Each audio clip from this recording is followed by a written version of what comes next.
and flies to Switzerland to end his life. Do you think that's a basic human right, or does it appall you? Nearly 2,000 people have voted so far, and it looks like 88% are saying yes, we should have the right to die. Today we're asking people in Huddersfield how they feel about this really tricky subject. Jules is there. Good morning, Jules. Morning, Jules. Good morning to both of you. It is a hugely complex issue. In the library here in Huddersfield, we asked them earlier on how many books they've got on the subject. They've got a lot, but most of them are out at the moment, so obviously people are interested. Just give you an example here. Whose Death Is It Anyway? Euthanasia and The Right to Die. Most modern libraries these days also have computer access, so you can go onto the internet. I went onto the BBC website and did a search, found 66 results.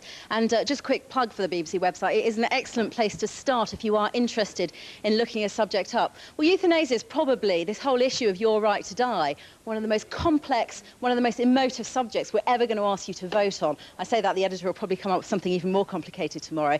But we're trying to get a sense this morning of whether or not people think it's an easy one. Excuse me, you can't fail to notice we're here this morning. We're talking about euthanasia on the morning show on BBC One. Let me just ask you for your gut feeling. Do you think you have the right to choose when you die?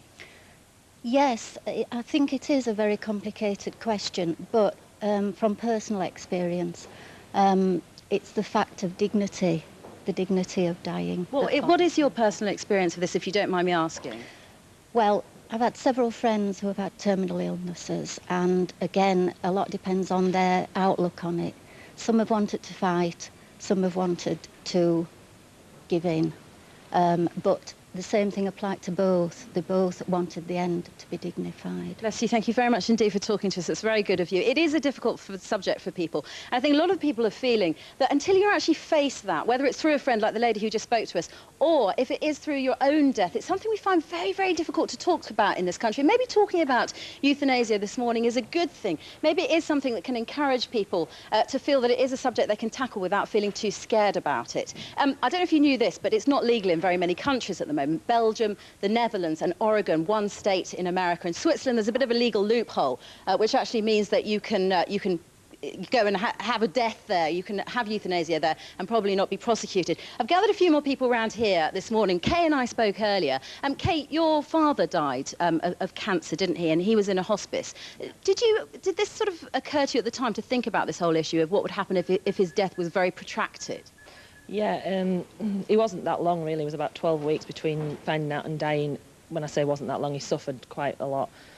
The issue never really came up at the time, but I think, on personal experience, if it had done, I would have really, really wanted to consider being able to do something for him, or him being able to do something for himself. But you said to me also there were other people in the hospice who were in a long death and terrible pain.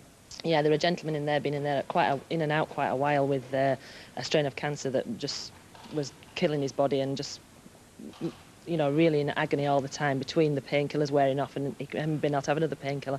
And I'm sure that gentleman would have wanted to have the choice to stay as he was or, you know, go and do what he wanted to do. You know, release his family, release everything that goes around it, because there's other people involved, families, friends, everybody. OK, we're going to talk to Ken later on in the programme. Ken was telling me earlier on about a member of his family. It was your mother-in-law, wasn't it, Ken? And we'll find out about that later on as well, because he was talking about how her death affected the whole family. We're going to find out also a little bit more about how you can get information if you are in your local library. And I mentioned the BBC website earlier on. We'll find a little bit more information about how many books are available here. We'll talk to you a little bit later on in the programme. Thanks very much indeed, Jules. Now, today the Times columnist Matthew Paris is here. So, Matthew, should it be legal, the right to die? I don't think so. It's not legal in Switzerland. What Mr. Crew is doing is technically against the law in Switzerland, but on the whole, the Swiss authorities don't prosecute. They turn a blind eye. And I'm quite in favour of a blind eye sometimes being turned. To me, this is a grey area that should remain a grey area. I respect Mr. Crew very much, and I can imagine circumstances in which I would want to do the same thing as he's doing. But we all know, those of us who work in the media, that the 88% who this morning are in favour of a right to die.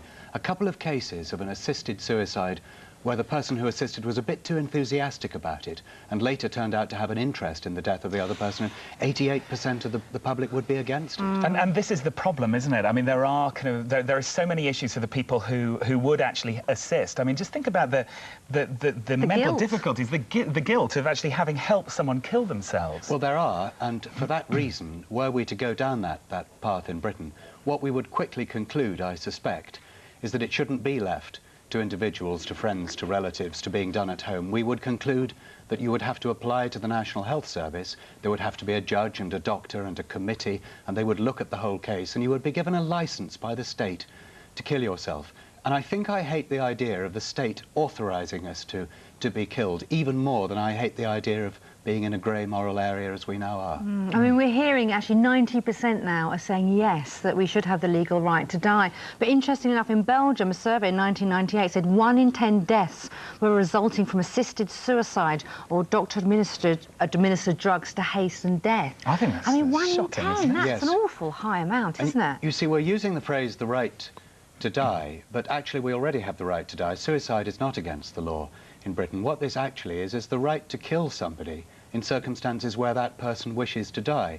If you say to somebody, please stab me in the ribs, you have undoubtedly killed that person, even though they wanted to die. If you say to somebody, raise to my lips a glass of poison, and that's what Mr. Crewe is doing, well, the doctors who've done that have killed him. So we're talking about a right to kill somebody. And when you use that language, it sounds a bit different. If you're watching somebody in so much pain, and in their opinion they have no quality of life left, it must be a very difficult decision to make.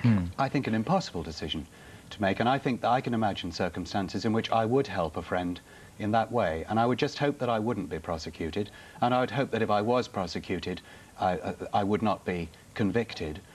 But I think I'd rather leave it like that than think that I should apply to the state for a licence to kill my friend. I just don't like that. All right. Well, Matthew, thank you very much indeed. Thanks very much for your thoughts. Thank you. We'll be catching up on the vote throughout the show already. I think we've had over 3,000 calls. You can see the numbers change in the corner of your screen, so get voting. Please do. Now, still to come on the show, Pastor's off.